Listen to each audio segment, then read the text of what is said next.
Madam President, Senator from Oregon. I rise in opposition to the Romney amendment. First, colleagues, this amendment would be a drastic cut to the relief in the bill.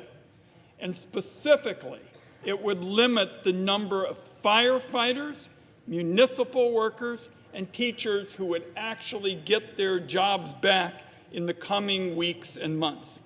Second, the amendment doesn't take into account the full impact the pandemic has had on state budgets and the costs that they are going to continue to incur in the months ahead.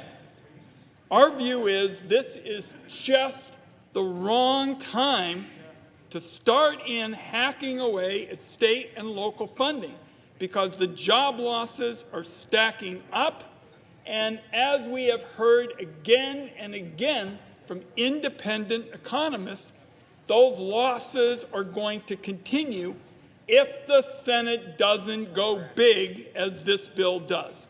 Saving jobs and rehiring laid-off workers is what this portion of the bill is all about. So, colleagues, I would strongly urge a no vote on the Romney amendment, and I yield. Madam President, may I respond? Senator from First objection. of all, those states I described didn't lay people off. They didn't lay off firefighters. They didn't lay off teachers. They've held their teachers. They've held their firefighters. My state has actually paid bonuses to teachers and to state workers. They've got so much money coming in. You see, COVID and the pandemic did not hit all the states in the same way. So states that need more money, give them more money. I'm happy to do that. But states like mine and Florida and Oklahoma, Texas, California, they don't need more money. Why are we borrowing more money and sending on the burden of debt and interest payments to our kids and grandkids to send money to states that don't need it? And by the way, we're talking about states that don't have deficits. They have surpluses. And all of their COVID expenses would be reimbursed under the proposal that I make. There's no COVID expense that is not reimbursed.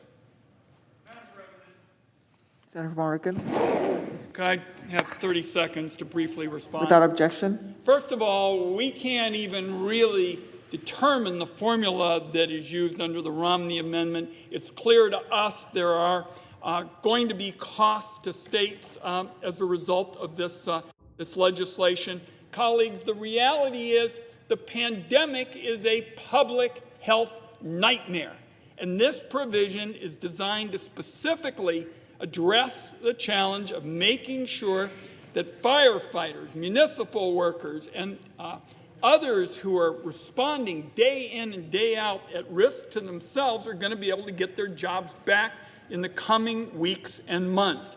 And the fact is, this amendment is going to reduce the money that the states have to address these critical needs. I urge colleagues to vote no. I believe I have 10 more seconds, Madam President.